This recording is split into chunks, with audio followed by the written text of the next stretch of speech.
Hey you guys, today on Making Changes, we have this amazing, lovely lady, Brooke Mendez. And Brooke, would you like to tell us a little bit about yourself? First of all, I love your lashes, girl. Did you do it yourself? My homegirl did her name's Desire. Shout out. And the 303, she does them for me. Oh. Yeah. And I was just giving you a compliment about your tattoo. Yes. Girl, I love it. Part of my little culture. You feel me? Yes, I love it. So tell us a little bit about yourself. So born and raised in Denver, Colorado. Makeup artist, hairdresser. Been doing it for 10 years. I got a daughter. Her name is Gia Sarai. Her twin. Yeah, she's so beautiful. I love her. She's 7 years old, Aries, and a hot mess. A big hot mess. Yeah, I mean, that's basic, like really all about me, my life. That's all I do. I live, breathe makeup and my kid. And I mean, I live life too freely and do my thing. But so you grew up in Colorado? Yeah. With both parents? Yes. Yeah. Mm-hmm. Any struggles that you went through growing up? Definitely. You know, as my mom was a single mom, my dad was in and out of prison. My mom was definitely that person that was like very dependent on love. So when it came to a point where I was 12, 13, where I was able to like really fend for myself, that was really what it was. And, you know, my mom was searching for love, and that was basically my life. I depended a lot on my grandparents. My grandparents, like even till this day, like those are who I claim my parents. I love my parents like equally, separately, but as far as like consistency, it was them. Your grandparents. Yeah, you know, I give it up to my mom though. She's still, she gave me a roof over my head, made sure I had like all the best. Like she was there, but like mentally wasn't there. And I think that was like a lot of the trauma. Same with my dad, like in and out of prison. You think mentally she wasn't there because of what she went through with your dad, or just the fact that? I think it's just in life. I think I think a lot of her trauma comes from my grandparents, and I see it because living with my grandparents, I see what she went through on a day-to-day basis. And so I try to give her the benefit of the doubt too. But like I said, my mom was very dependent on love. I love my mama, and she has all the love here, but like she needed that man for her, you know. So like yeah, you know what I'm saying. So you had to like, I pretty much like fend for myself. Like I was able to do what I want whenever I want, run around, run amok, and like it was nothing. Like, so how was your childhood? Like, were you, obviously you're saying that you would just do whatever you want. At what age did you start drinking? My first sip of alcohol. You're like, Mom, don't watch it. I remember I was on my Uncle Noe's, and it's a Hispanic thing, huh? They dipped, and so me and my cousins were just like, well, let's sip. I was probably like 10, like 10 or 11. Yeah, believe it or not, even that day, that was like, I had a cigarette too, and I'm like, Leon, I'm over here. Yeah, I'm over here sipping with a cigarette. I'm all 10. Did you even know what, like, you're like? Yeah, I knew. Yeah, I knew, because it was always like in my face. Like that's just something that was never hidden. Like the weed, the alcohol, the smoking. Like it's always been there and present. But yeah, that was the first time I tried alcohol. We got caught because we put water in the bottle and we put it in the freezer and it froze. And then like, what the fuck? Yeah. But since then, like, I mean, my mom wasn't upset. She was pissed. I'm sure she was pissed. It wasn't even beer. I just realized what you said. You put water in the bottle. Water in the bottle. It was alcohol. Like licor. Yes. I think it was. She said tragos. Fuck it. Yeah. It was vodka. I remember specifically. It was vodka. It was disgusting. Girl, you were like, ooh, I'm grown. No, seriously. I'm all chilling, all cool. And I thought I was real cool over there smoking my cigarette. Fuck. That was a good time though. That was a good time. And that's like when, like seriously, that was like during the time where like my mom was literally going like out and about. And it's crazy to think about it too, because I'm in her position. Like back then I'm thinking my mom's like 30, 40. In reality, she's in her 20s. Like, you know what I'm saying? She was a young mom. She had me at 20, 21, somewhere around there. You know what I'm saying? Like, but she was young. Like, if I'm doing the math correctly, I don't even know. But yeah, like it's crazy to think about it. But as far as like me and my mom, like in our relationship, and it's pretty open for the most part. Like, if I was gonna tell her, like I remember the one thing she told me, she's like, if you're gonna drink, if you're gonna do drugs, if you're gonna smoke weed, not drugs, like not like hard drugs, but you know what I'm saying? She told me, she's like, just make sure you're an adult about it. And I think that's what like always like stamped into my head, is to be an adult about everything, because I felt like I had to be all the time. Are you a single child?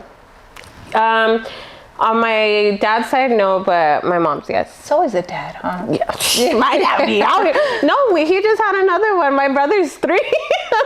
No shit. I swear to God. And I'm like, Dad, keep that shit in your pants, too. But he won't. But yeah. Oh my God. What was your relationship with your dad growing up? Not present. He was there, but he wasn't there. Like, again, I give it up to like my aunt and my grandparents, like on that side, because a lot of like our relationship had a lot of drama because of like who his significant other was and who, like, how him and my mom got down. And so I was in the middle of it. Now though, like as adults, like we've been solid for a couple of years, and it's been on and off until I became like an adult, and where I was just like, hey, so he's out of prison. Yeah. He's doing well. He's doing great. My brothers, they're smart as hell. Like, he has a great wife and everything else. But like, as far as like our relationship, because when I was little, like, it was just hectic. It was chaotic all the time. My life was chaotic until I became an adult and like took control of that, because I didn't want that for my kid. Chaotic as in drama all the time, like family issues. You're just like, yeah, whatever. It is what it is. Like, ain't nothing new. Not a surprise. Like, do you feel that because of everything that you went through growing up, did any of your relationships kind of turn out to be similar to your mom and your dad's? No, I didn't allow it. Like, granted, I guess they made that lifestyle be okay, which is fine, whatever. That's a normal. But I knew, like, I never wanted to be like that, like, and I wasn't going to be like that. And it's funny, like, till this day, like, my mom always tells me, she's like, you're just so earthy, like, you're so grounded, like, she's like, I don't know, she's like, you're 10 times stronger than I would ever be. But I give it to them because, granted, they were present, but they weren't present. You know what I'm saying? They made me who I am. I got in touch with like my inner self and who I am and how I grind and how I need to grind. And even when it came to my kid too, like, that's all I need to worry about. My life revolves around that. And I made sure, like, I always said, I told her, I was like, I'd be damned if my kid like see half of the shit that I seen. Like, I could never. I think back at it, like, when I came as an adult and it like settled, I'm like, damn. Like, I didn't have like a crazy fucked up life, but like some shit was fucked up. I think you did, but it just felt so normal. Yeah, that we don't really stop and realize until it's time for us to raise our own kids. Yeah, we're just like, damn, that happened. I would never allow that shit to happen. Now, like, I look back at it and I see like certain shit, like other parents, like how, like, I don't know how to it's like similar, and I'm like, I would never do that. A day in my life, especially with like my kid. Like, I could never. Oh, she's the sweetest too. She's the best. You could tell how much you just love your baby. I love my baby. Like, she's my rock. Like, I don't know where my life, like, I always think about it, like, where would I be without you? But I can't picture my life without you. How old were you when you had her? I was 19. 19, 20. Was it tough? Yeah, I didn't find out I was pregnant till I was like 5 months along. And I did it on my own. I just no help from your parents, nothing. Yeah, my mom, she was cool. She held me down for sure, but I haven't lived with my mom for 10 years. So like during that time that I was pregnant, she was in like a really toxic, in a toxic marriage, and that really like tore apart like our relationship during that time. So a lot of it, like during the time I was going to school full time for cause, and I worked for Mac, and I'm back again. But like during that time at 18, that was my first like big girl job. I worked for Mac, and so I was juggling school, being pregnant, and then working for Mac. And that my grandparents helped me. My mom was there, but it wasn't like, it was the way I needed it to be, but it was like for, I guess, like the bigger events, so like the baby shower and the gender reveal, but everything else is just like, it is what it is, you know. But yeah, mentally I went through it, but like I prepared myself when it came to my kid. I was just like, all right, like I'm gonna be doing this by myself. Like this is what it's gonna be. And you know, So like you had no other choice pretty much, right? Yeah, I had no other choice. I finished school. I kept working full time. I just worked my ass off, and I continue to work my ass off till this day. Fast forward, went to school again. I got my estheticians. Congratulations. Thank you. Yeah, during that time I was working for Sephora, and then I quit. I was just like, I'm done. I don't want to do this anymore. I already had like my own business going. I just didn't have like a staple place. Went back to school, graduated, ended up having a salon, which we're now getting a storefront. We have a storefront. Thank you. We just have to do a couple remodels. I'm back at Mac 10 years later. PhD too. I'm a third key there. I'm doing what I love, the makeup thing, which is crazy because like I never thought in a million years that I would being a makeup artist is pretty hard because it's like competition, like so much yeah, it's a lot of competition, but like what sets me apart is that I took the time, like prior to all that, I like to paint, I like to draw, but there's levels to it. It's color theory. You gotta know your complementary colors, your tricolors. I gotta come to you for all the things. You know what I'm saying? Like you gotta know all the things. So like it's cool. Like I like seeing people like do their thing, like so on and so forth. But I know what sets me apart as a makeup artist. I got my education. Like I know color theory. I'm not gonna slap something on your face and be like, this is Brooke Peanut.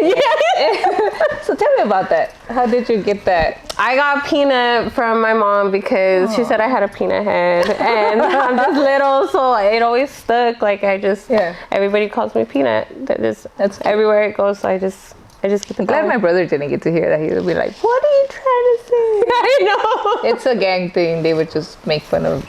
Yeah. Anyways. But yeah, that's how I got my little nickname. But everybody kind of calls me whatever, Brookie, Brooklyn, Brookie Cookie.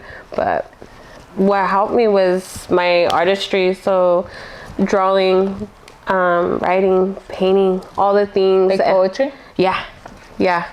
I'm a nerd. I'm a dweeb. Like, little do you know, like, I am such a dweeb. Like, my outlet was definitely the makeup. Like, I would sit there. I remember my mom used to be so pissed off that I would sit in my room for hours. Like, her little chaos was going. I'm like, all right, I'm going into my room. Like, I would just decompress, and I would be in there for hours just doing my makeup. I would do it, wipe it off, do something different. And then that's what helped me. And the crazy thing, I was like 15, and I never wanted to become like this makeup artist, cosmetologist, none of that. I wanted to be a choreographer because I used to dance all the time. And do you still dance?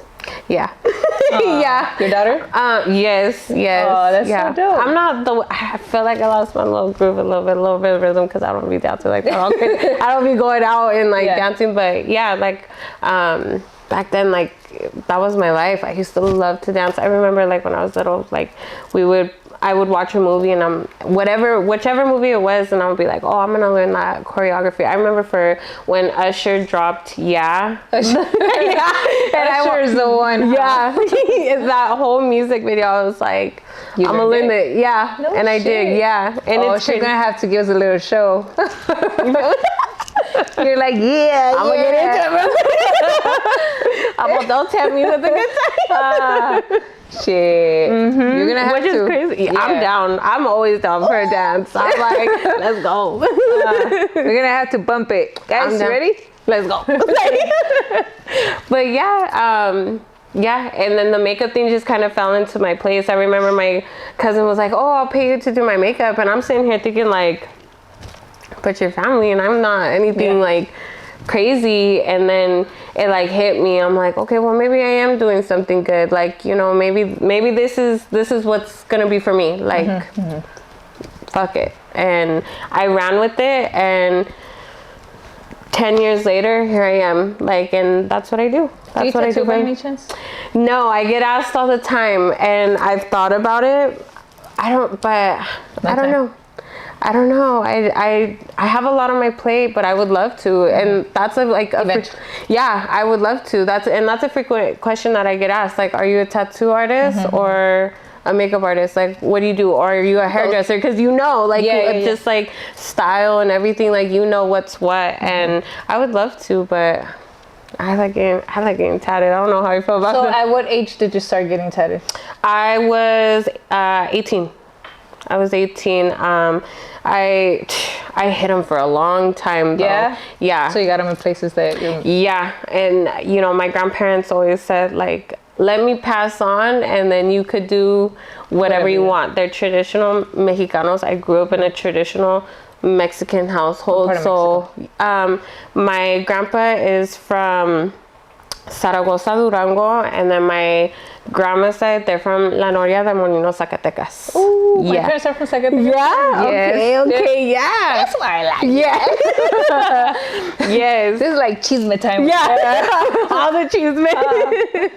But yeah, so they would always constantly tell me like, and I was the grandbaby that was like so attached to them. They raised me, so they would always tell me like, don't do it, like just wait till I pass on. But I'm like, damn, you guys are so healthy, like when are you gonna pass on? Like I don't mean to say that, but yeah, you know what I'm saying? I love you guys, I don't watch you, but like, you know, I love the ink. And when it came to that time to like starting to get tattooed, I told my mom, and my mom can't really say anything because like my mom's covered head to toe. My dad covered head to toe, so we're completely inked up, like my uncles, everybody. So when that time came, I was just like, I'm going. But I would get it in areas where I could cover it, and they would have no idea that I had them until one day it was so hot. It was so and you're hot. Wearing a turtleneck? Because my chest is already blasted, so I was just like, fuck, I can't, I'm dying over here of heat. And finally I took it off, and they just looked at me and they were like, I'm all, look, I got your guys' initials though. Yeah, I did. I was like, I got your initials though. I'm like, you're tatted on me for life. And they're just like, ay, mija. Like, but now they got used to it. They see that I do all the body modification. My grandma always told me, she's like, do all the piercings. She's like, I don't care. Yeah. She's like, you can take them out. She's like, but the tattoos, she's like, I can't. And it was when my grandma almost had a heart attack when I started tattooing my face. Even I got this one, and I walked in and she was like, can't with you anymore. Yeah. Que no traes vergüenza. Like, oh my God. Let me ask you a question. Have you ever experienced any kind of, like had a bad experience with someone judging you because of your tattoos? Oh yeah, all the time. What was your first or your worst? I know it happens a lot. It happens a lot, especially in the demographic that I work at. Like, I definitely work in one of the bigger malls, and the demographic is very much white.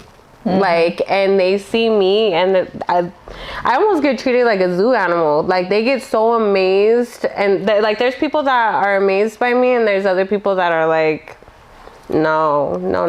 Both are just a little weird. It's just a little weird to yeah, and I think like where I'm staying specifically, it's mainly Mexicanos, Chicanos there, so I don't get too much pushback. But it's when I go to work and it's just like, what do you look like that? Like, you know what I'm saying? And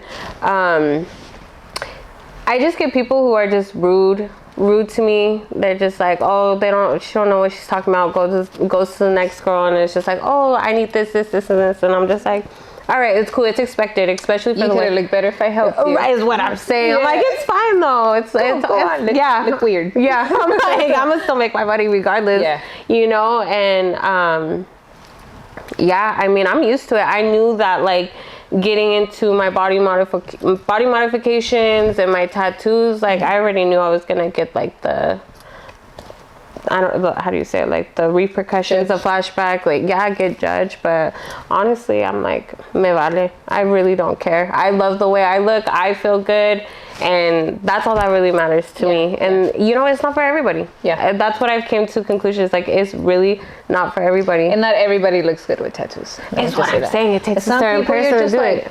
Stop it. You're just doing it because you think you're gonna get some kind right, like the whole trend right now with like getting your face blasted when you ain't even got anything on. I'm just like, it's like they take off their clothes and it's just a face. Yeah, and I'm like, what the? I'm like, no, I don't know what it is. That drives me nuts. Because I've done my whole full front, like, before I hit my face, and I hit my face maybe.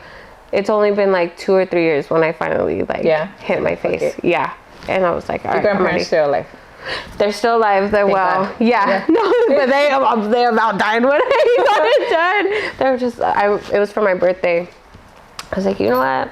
I do my own thing. I'm, you know, I don't ask anybody for anything. Like, I'm just gonna do what I do. And I remember for my birthday, I went and I was just like, Sacred Heart right here on the side of my face. And then it came the webs on the other side, and then it came this. That's dope. Yeah. How, obviously through Instagram you started expanding, yes? Yes. And then you started doing photo shoots. I did. Tell us a little bit about that. Sorry.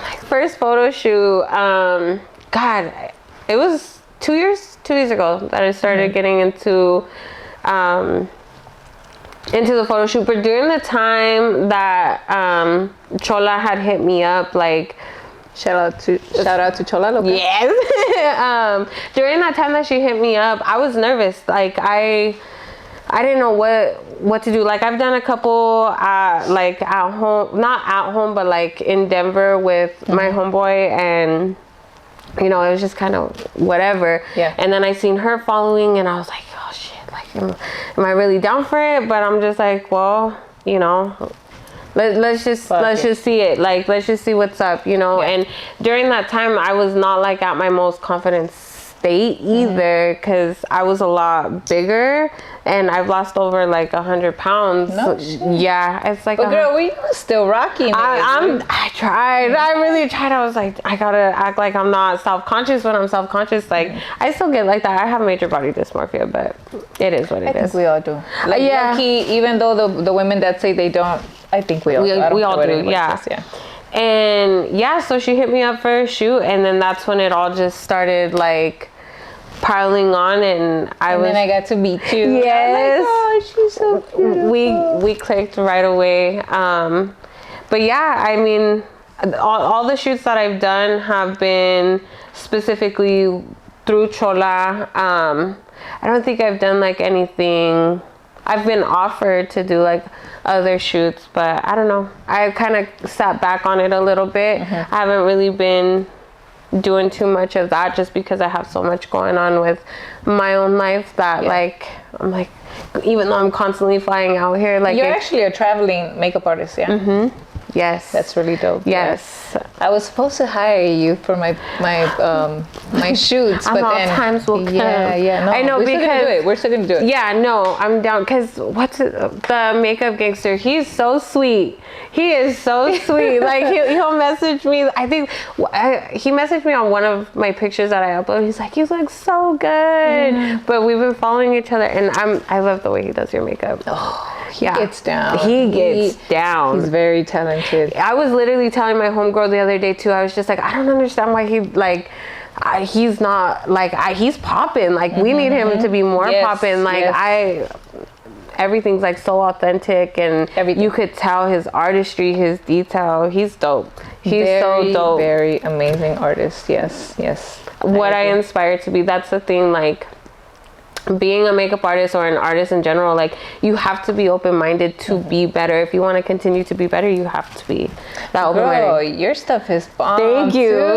But there's always room for improvement, for sure. And you know, that's what I always tell myself, because this community is like ever growing. There's always a new trend. Like, oh, did you see this chick? She's doing this, and we got to be up on that. You know what I'm saying? When did you start traveling to California? Was it like once you started getting booked, or? Yeah. That was the first time you started coming out here. Well, not essentially, like, because my family's out here too. I have a couple family out here, and you know, I've got to experience that. But like, as far as like an adult and as a makeup artist, I've been going back and forth for probably 3-4 years. Back and forth, like doing what I love, and That's it's crazy. Like, it's really crazy. It's a fast life, but I enjoy it. It's the weather from here in Colorado. I worked out in Colorado for a couple months, but I was just like, oh man, when it's cold, it's cold. Yeah, it's like East Coast weather.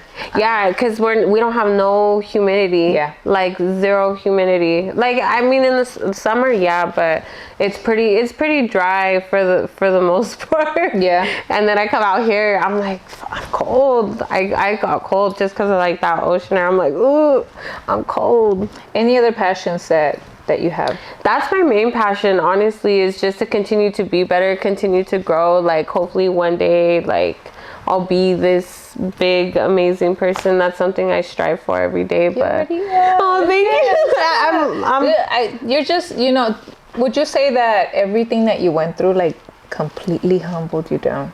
Yeah, because you are just so humble, like, really.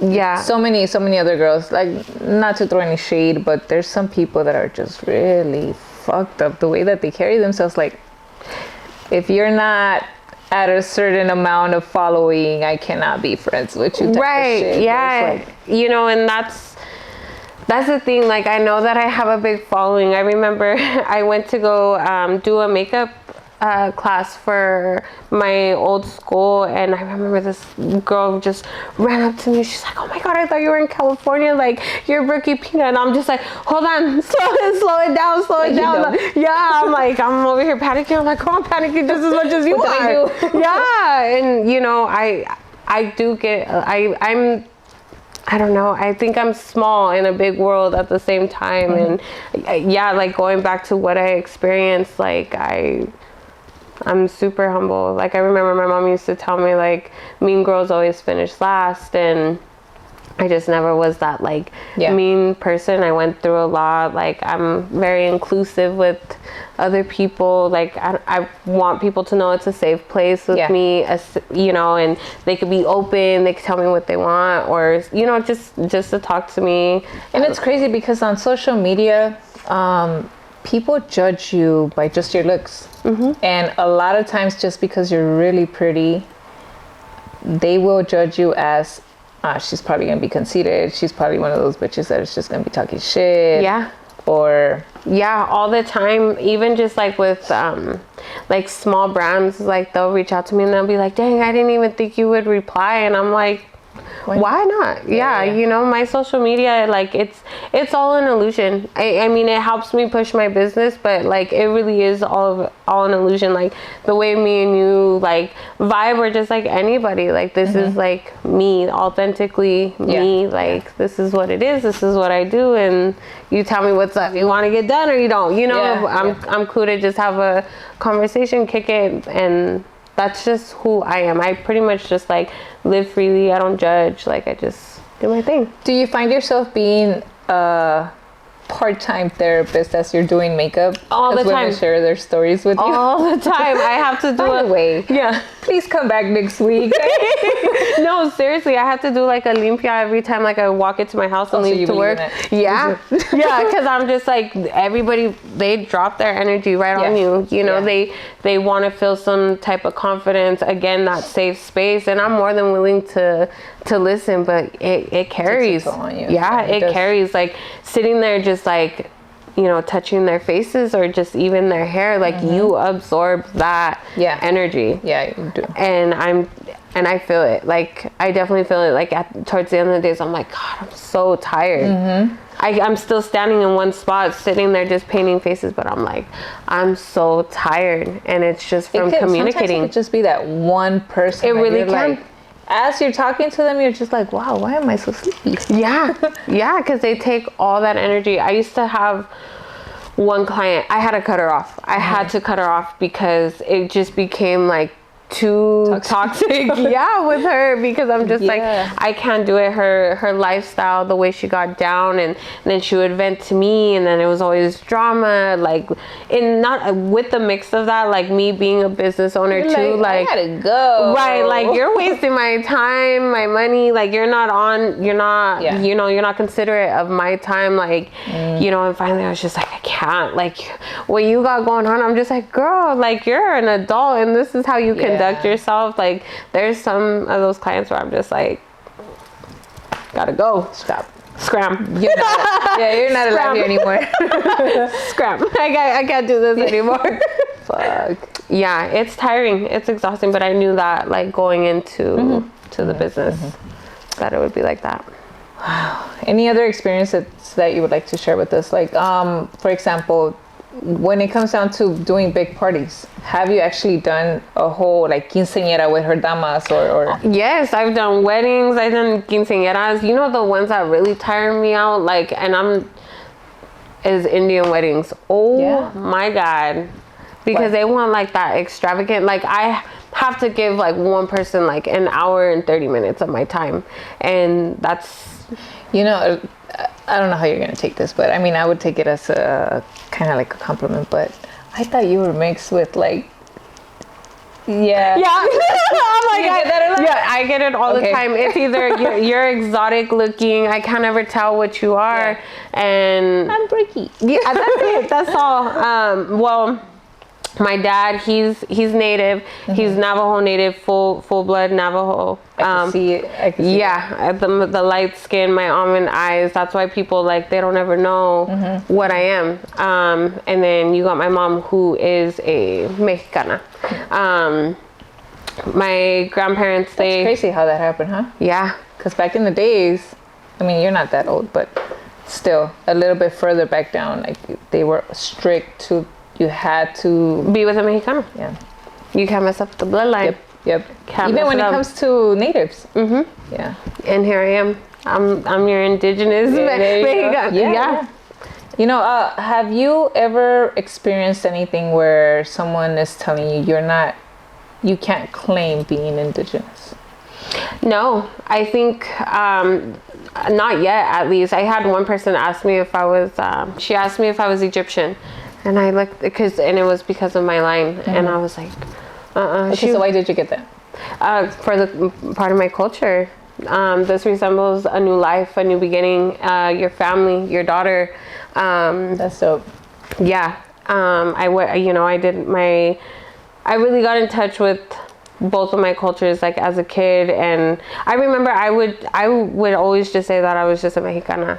all the time, because I didn't really know too much about like my native side, especially when it came, because I didn't have me and my dad's relationship. It was just like, you know, and I grew up in a Mexican household. I didn't grow up with my dad. I didn't grow up in his household. I grew up in my mom's household. Right. And so I grew up as a Mexicana.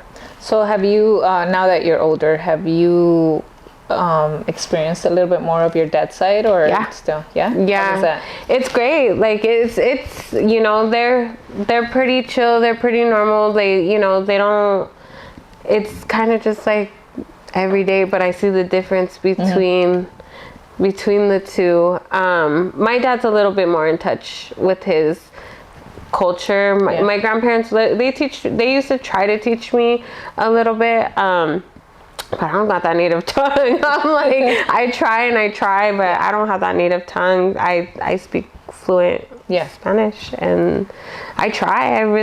I genuinely try, but it's hard. How's your relationship with your dad's side of the family? I'm not close to any of my cousins, like, there. It's mainly just like my, how do you say it? I guess just like my main family. I got my brothers, my dad, like my grandparents, like my auntie. I think like the only, even my cousin, they're younger than me though, so it's not like I'm like kicking it with them, you know. It's just I kick it with my auntie or like just the adults. But I don't really talk to any of my cousins. But the relationship, your dad does have a relationship with your daughter? Yeah, they have a great relationship. Great. And it's nice. It's amazing to see him be a grandpa, because, you know, he's definitely like making up for what he missed with me, and I see it. And even just with his little texts, like he'll message me and I'm just like, all right, Dad, like, you know, we're cool, like we're chilling, and I'm proud of him. I'm proud of our relationship and what we become. And it's nice that, like, I always tell him, like, I went through so much as a kid, like as far as like being like the black sheep. Granted, I'm so grounded in earth, like earthy, and like, but I'll let you know what's up. Like, I'm gonna tell you if you're right or wrong, whether you want to hear it or not. And that's what my family they never could stand that. And that's basically how Mexican, it is. And it is. But it's also like a Mexican, so like, get ready for that. Yeah, it's like, Oh, girl, that's and it's interesting. But it's also, I feel like it has to do with like growing up in a Mexican household. We dust everything under the rug, or it's always like hush hush about anything, you know? Nothing. We can't say shit. And then here I come and I'm like, shit, I'm gonna tell you when you're right or wrong. Like, that's not okay. I think like growing up, no one knew how to take accountability. No. And I'm like, what's up? I'm accountability. Like, I'm gonna let you know, like, you can't do that, or you need to go apologize. And, you know, they always like depicted me as like loudmouth, like she don't know when to shut the fuck up. But it's also like, I stand behind what I say, whether you like it or not. If you don't like to hear what the fuck I gotta say, don't say it in front of me, don't say it to me, because I'm gonna let you know from all different and, you know, my mom praises me on that, like, all the time, because she's like, she's like, I don't know what happened with you, like, and not in a bad way, but she's just like. Did you ever find yourself being more of a mom to your mother than a daughter? I don't know if I yes and no. Like, I feel like that now. I feel like we're able to have an adult conversation. I'm just like, Mom, no, you can't be doing shit like that. Or like, even just like in relationships too. I remember when she got so she's remarried with an amazing man. I love my stepdad. Like, you know, I would never think, like, as an adult, like, I'm like, call him my stepdad. I'm like, my mom's old, I'm an adult, like, she could be with whoever, but like, that man, that's one amazing man. And, you know, I see my mom, because she's like, her previous marriage that she was in, which completely like pulled our relationship apart. Like, she went through the drug abuse, not from her specifically, but from this man, and the abuse with me. He didn't, a lot of, you know, things with me. And as far as like mentally, there was only one good time where he put his hands on me, and that's when I told my mom, like, it's all or nothing now. Like, and it was, how old were you? I had just had my daughter. My daughter was, I remember she was she was in the car seat. I was like 20. I was 20. He came home high, super, super high. And my mom had just had surgery. And mind you, I didn't live with my mom, so I was just chilling there, visiting. And when you're high, you're just like on a rampage. You're just like pacing back and forth in the house. You know, I'm not saying anything. I'm just kind of kicking back. And my mom's like, you know, she couldn't do much or whatever. And it was a problem, me being there. And for him. Yeah, for him. Because I think he knew that I see through your bullshit. Yeah. But I kept it cool. I kept it cool for my mom. I did it for a long time. A long time. Because she met him when I was 15. And they were together for 10 years, I think it was. I was like 14, 15. Something like that. Yeah. It was a long time. But like that relationship was chaotic. He was also in and out of prison. I see my mom being this prison wife. Like that was normal. You know what I'm saying? Like, but yeah, fast forward, like the abuse that she experienced, and now into her new relationship that's healthy. I'm sure they got like tendencies. They're both old school, and I'm sure they have their moments and stuff. But like, as far as like being a mother-daughter, or me like mothering her, like there's times where like I could see that she's stressing because I know she's not used to being loved the correct way. It's crazy, huh? It is. And I tell her, like, Mom, you need to have patience. It was easier for you. I was like, you have a man who completely sucked the life out of you, your money, everything, your family, everything. I was like, and you have a man that wants to do that for you. He wants to give you the family. He wants to be a whole family. He wants to support you. I'm like, this is probably the most money you've ever had in your pocket. Between keeping a roof over my head and supporting somebody who is in prison, in and out of prison, plus his kids. That gets expensive. It gets really expensive. Personally, I guess through my brother, but not like as being a prison wife. Yeah. So, but I've heard. Yeah. It's really fucking expensive. And draining too, because you gotta.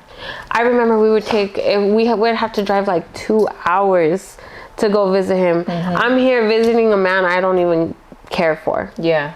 But I did it because of my mom. And that was normal. When you were visiting him with your mom, had he already put hands on you? No.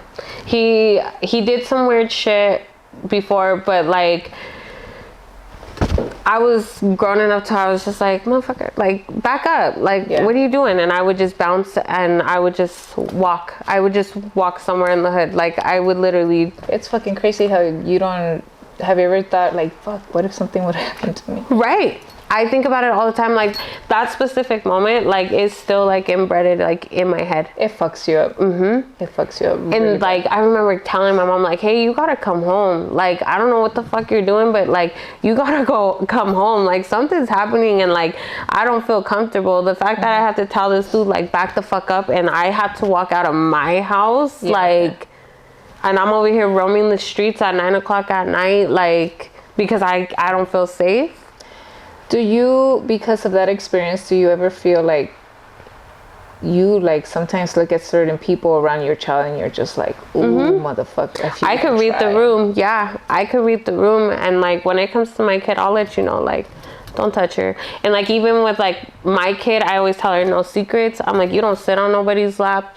You don't hold nobody's hand unless it's mine, or if it's somebody I'm like, okay, like they're cool.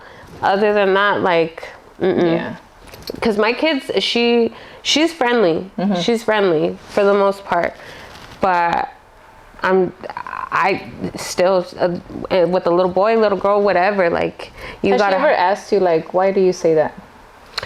Yeah, and she still does. Yeah, and she doesn't understand. But I'm just like, just remember, no secrets. And I check her on it all the time. No secrets. You don't know that person. You don't sit on their lap. You don't get too comfortable. I think that's like a thing in life too. You can't ever get too comfortable with anybody. Yeah. Anybody. Anybody. Yeah, it's you don't ever know. Sometimes I feel bad because I really be talking to my daughter like she's an adult sometimes, and I'm just like, I'm so sorry. I think it's better to have that open communication with your kids though. Yeah.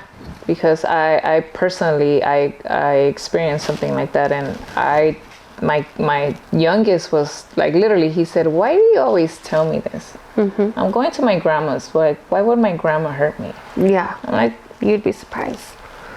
It's the closest ones to you. I'm not saying that his grandma was ever going to do anything to him, but you know, he would ask me that. So I'm like, at some point, because he is, I would have to break it down to him.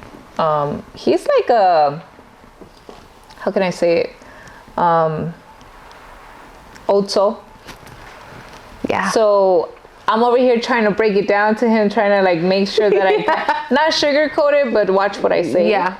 And he's just like, "Oh, so you mean this, this, and that?" And I'm like, "You had me saying all that when you knew exactly what I was talking about." Exactly. Yeah, but it's tough, and it's traumatizing as a parent to have to, because I don't know about you, but I'm a stress ball just thinking about all kinds of shit. All the time.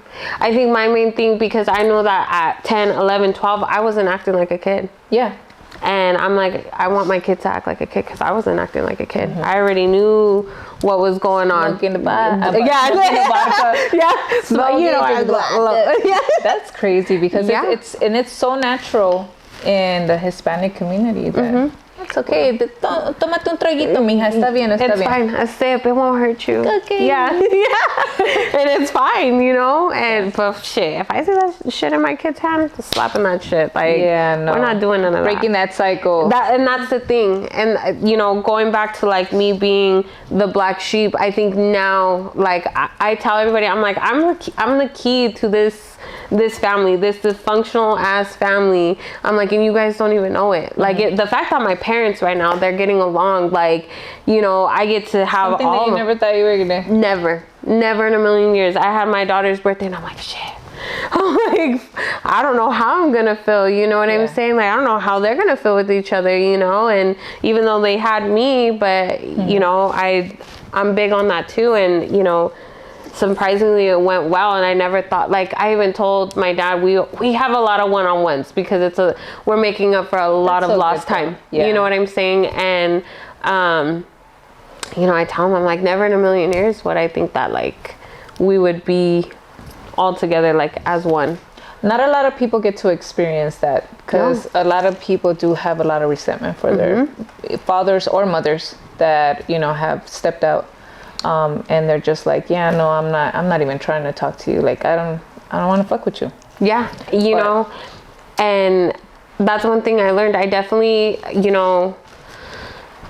went through a time where I was very resentful. I was very angry. I was depressed. I was anxious, everything. Like, it all settled in, like, when I had my daughter and so on and so forth. Like, and that's when I realized, like, life is too short. Life is too short to be bitter. Sad.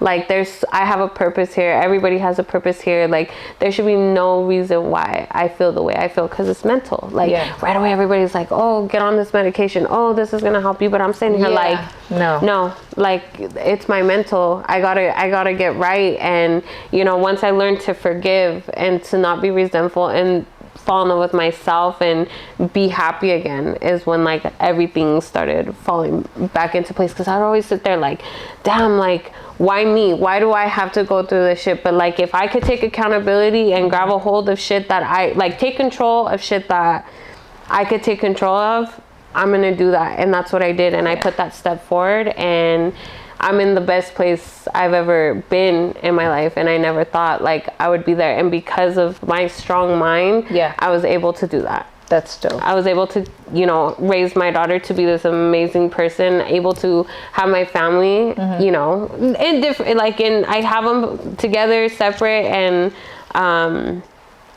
my inner childhood is like, you're healing. It's healing. That's so dope. I'm like pushing 30, but, you know, it's never too late. Never too late. And that's what I tell my dad. Like, he always feels like this guilt all the time, and I'm like, you gotta let it go. You're like, I forgave you. Why can't you forgive yourself? Yeah, that's literally what I tell him all the time. I'm like, you gotta let it go. And same thing with my mom. Like, there's certain shit that I know that she's just like, it holds on to her, and I'm just like, just let it go. Yeah. I'm happy. I'm content. Like, I did, I let it go. You came out really good. Yeah. And I'm pretty sure they're proud of you, extremely. And there's little things that, like, my mom and my dad will say that it's just like, I don't know how you became this person. I'm just like, it's the struggles that I went through mentally, physically, emotionally. Like, it's fucked up that some of us have to go through stuff like that, but it molds you. Not everybody. Yeah. Because you really have to be mentally strong in order to fucking survive through some stuff like that. I swear to God, when I was like going through like my most like depressed state, I was just like, who is this person? Because that was never me. Like, that was never me. But I had to feel that to like the dark shadow. Yeah. To become better. So you pulling yourself out, was it something, obviously you said it was mental and you had to do it. And I did it, but aside from the drawing, the dancing, what did you say, hey, I'm gonna start meditating? I got in touch with like my inner self, and when I went through that time, like, I lost one of like the most important people like in my life, for sure. And it sucked. I lost my uncle. Not like I didn't like lose them. They were just like, I went through it by myself. These are the people that I ran to, and they just ghosted me. And that was my daughter's Nina, and who was my best friend, who is no longer my best friend, but I still have mad love for her. But and my uncle Sergio. You still have no contact with either one? I actually got to see my uncle. We actually went to a heavy metal concert because that's his stilo. Like, that's how he gets down, and that's how I get down too. And it was almost like nothing. But like, we know that we have like that. I don't know. I guess that space, And I get it. I get why he is the way he is too, and because of our family and how chaotic our family is. And he married his wife. He didn't marry the family, and she didn't marry, and so I let it be what it is. But he was definitely like a safe space for me. Yeah, it sucks when because now you're just like, fuck, you're alone in the world. And that's the thing, like, that's what, like, that's when I realized too, like, fuck, nobody got to me but me. Like, even the people that I like needed the most during that time, like, they don't got me. It's a situation. Yeah. Thank you so much for sharing everything that you shared with us. But before anything, where do you see yourself in 3-5 years? Jeez. Living big, doing big things, like continuing on with the artistry. I mean, how far do you want to take it when it comes to the art? I want to be traveling. I want to have like even just a stable place. I want to have a studio to where I could teach people, have that be a safe space, a creative space for people. That's dope. Because I want to give people like what I never had, and which is a safe space, ears to listen, even when we're just getting down, doing makeup, art, whatever it is. That's my mission. Is your daughter an artist? Yes. Oh my God, she wants to tattoo so bad. She always tells me, she's like, Mommy, I want to look just like you when I get up. She already does. Mine is a tattoo. And that's the thing. She's always telling me, Mom, I want to get my nose done like you. I want to get tattoos. Like, even I'll go buy her like the tattoo packets, and she starts putting them on her hands, on her arms, and I'm like, oh my God. But I'm like, it's okay. I'm like, you do your thing. Sometimes my grandparents are like, why do you let her do that? And I'm like, I can't be a hypocrite. I'm like, she sees it. She sees me get it done. Like, she likes it. I influence her. I was like, I influence her in a good way. I was like, not a negative way. I would never put my kid in harm's way. But if that's what she wants to be, if that's what she wants to do, then that's what it is. Anything else you would like to wrap the show with? I don't think so. Thank you. Share your platforms with us. You can find me on Instagram. My personal is Brookie Peanut, all one word, and then my business is Faced by Brooke LLC. Thank you so much for coming on the show. I love you so much. I love you. I was so excited. You guys, thank you so much for watching. This is Making Changes. Peace.